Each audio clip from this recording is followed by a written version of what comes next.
एक तरफ भारत किसी भी पल अपने 9 मिसाइलों के साथ पाकिस्तान पर हमला करने वाला था, वहीं दूसरी ओर आधी रात को तत्कालीन भारतीय उच्चायुक्त अजय बिसारिया के पास फोन की घंटी बजती है। ये फोन घबराए पड़ोसी देश की सरकार द्वारा किया जा रहा था।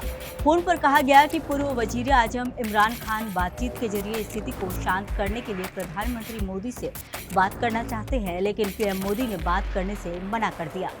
बता दें कि भारत ने पाकिस्तान की ओर से 9 मिसाइलों का मुंहतोड़ जवाब दिया था। इसकी वजह यह थी कि पाकिस्तान ने भारत के विंग कमांडर अभिनंदन वर्धमान को पकड़ लिया था और उन्हें नहीं छोड़ने की बात करने लगा था। हालांकि तत्कालीन प्रधानमंत्री इमरान खान की सांसें भी फूल रही थी।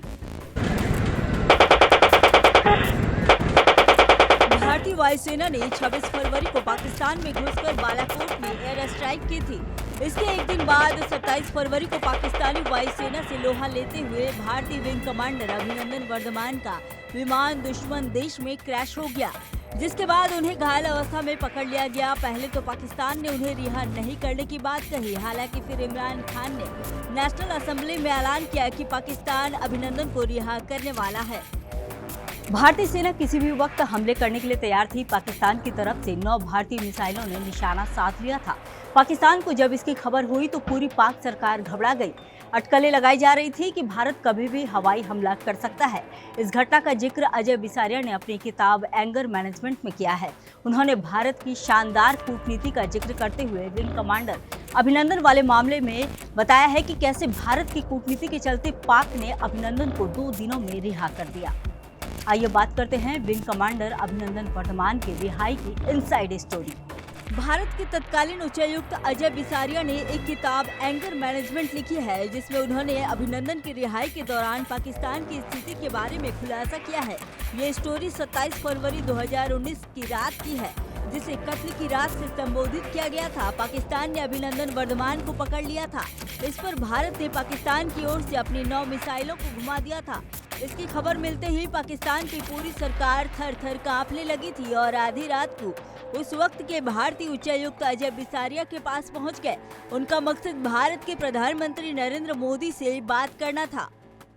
अजय बिसारिया ने अपनी किताब में लिखा है कि पाकिस्तान के तत्कालीन उच्चायुक्त सोहेल महमूद ने 27 फरवरी की आधी रात को उनके पास फोन किया था। उन्होंने फोन पर कहा है कि उनके वजीर आजम इमरान खान प्रधानमंत्री नरेंद्र मोदी से बात करना चाहते हैं।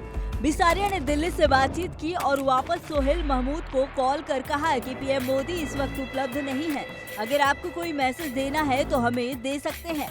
भारत की कूटनीति और आक्रमण रवैये की वजह से इमरान खान ने अगले दिन 28 फरवरी की सुबह अभिनंदन को रिहा करने का ऐलान किया था। उन्होंने खुद संसद में कहा था कि वे दोनों देशों के बीच शांति स्थापित करने के लिए पीएम मोदी से बात करने की कोशिश की थी।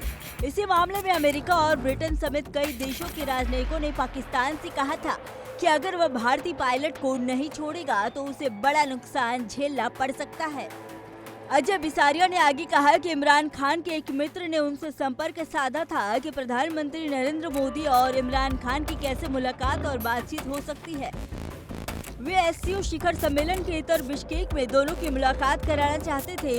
इमरान खान इस मीटिंग में पीएम मोदी को बताना चाहते थे कि उनकी सरकार आतंकवाद के खिलाफ है। पीएम मोदी ने साल 2019 में एक चुनावी रैली में कहा था कि पाकिस्तान ने भारतीय पायलट अभिनंदन को छोड़ दिया, वरना वह कत्ल की रात होती। 2 दिनों के भीतर ही पाकिस्तान ने अभिनंदन को रिहा कर शांति का संकेत देने की कोशिश की, लेकिन अमेरिका और ब्रिटेन के दूतों सहित पश्चिमी राजनयिकों ने इस्लामाबाद को बताया कि पायलट को नुकसान पहुंचाने पर स्थिति बिगड़ने की भारत की धमकी कितनी गंभीर हो सकती थी। देखा जाए तो पाकिस्तान वास्तव में काफी डरा हुआ था। बता दें कि पाकिस्तान ने 26 फरवरी की घटनाओं के बाद इनमें से कुछ राजनयिकों को लगातार 3 बार तलब किया था। इनमें से कुछ दूतों ने रात भर भारत के विदेश सचिव को फोन करके बताया कि पाकिस्तान न केवल अभिनंदन को रिहा करने के लिए तैयार है, बल्कि भारत के पुलवामा डोजियर पर कार्रवाई करने और आतंकवाद के मुद्दे को संबोधित करने के लिए भी तैयार है। बता दें कि इमरान खान अगले दिन संसद में घोषणाएं भी करने वाले थे। बिसारिया के अनुसार अमेरिका और ब्रिटेन के दूतों ने DGISI असीम मुनीर और विदेश सचिव तहमीना जंजुआ के साथ बातचीत में न केवल पाकिस्तानी राजनयिकों को बल्कि GHQ रावलपिंडी को भी भारत के कड़े संदेश से अवगत कराया था। एक पश्चिमी राजनयिक ने बाद में बिसारिया को बताया कि ऐसा लगता है कि भारत के एक्शन के बाद पाकिस्तान ने आतंकवाद की नीतियों को लेकर पुनर्विचार करना शुरू कर दिया है। सेना प्रमुख कमर बाजवा ने भारत द्वारा तैयार पुलवामा डोजियर पर भी एक पश्चिमी राजनयिक ने बाद में बिसारिया को बताया कि ऐसा लगता है कि भारत के एक्शन के बाद पाकिस्तान ने आतंकवाद की नीतियों को लेकर पुनर्विचार करना शुरू कर दिया है।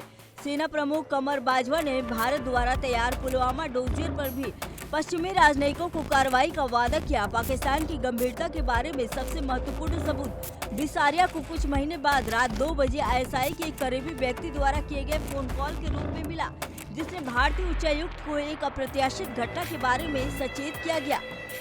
बता दें कि अलकायदा ने अपने ऑपरेटिव जाकिर मूसा की हत्या का बदला लेने के लिए हमला किया था। मुनीर के नेतृत्व में आईएसआई स्पष्ट रूप से न केवल सैन्य स्तर पर इस पर चर्चा करने के लिए उत्सुक थी, बल्कि वह यह भी चाहते थे कि इसे भारत सरकार तक पहुंचाने के लिए इसे उच्चायुक्त तक पहुंचाया जाए। ये गुप्त सूचना थी। तब तक यह स्पष्ट हो चुका था जब हमला अनुमानित समय और स्थान के पास हुआ।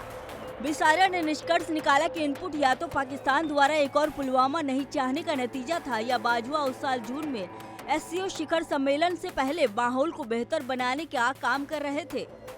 किताब में बालाकोट एयर स्ट्राइक से पहले भारत सरकार के भीतर हुई बातचीत का भी जिक्र किया गया है। बिसारिया ने मोदी और तत्कालीन विदेश मंत्री सुषमा स्वराज दोनों से कहा था कि पुलवामा जैसे आतंकी हमले से निपटने में भारत के राजनयिक विकल्प सीमित थे। जहां स्वराज ने उन्हें बताया कि कुछ कड़ी कार्रवाई होने वाली है, वहीं सेना प्रमुख बिपिन रावत ने उन्हें बताया था कि भारत का जवाबी हमला 2016 के सर्जिकल स्ट्राइक से कहीं बड़ा होगा। हालांकि रावत इस बात से सहमत थे कि बाजवा भारत के साथ शांति में रुचि रखते थे, लेकिन अक्सर आईएसआई और पाकिस्तान कोर कमांडरों को एजेंडा तय करने देते थे जो बाजवा के सिद्धांत से खुश नहीं थे।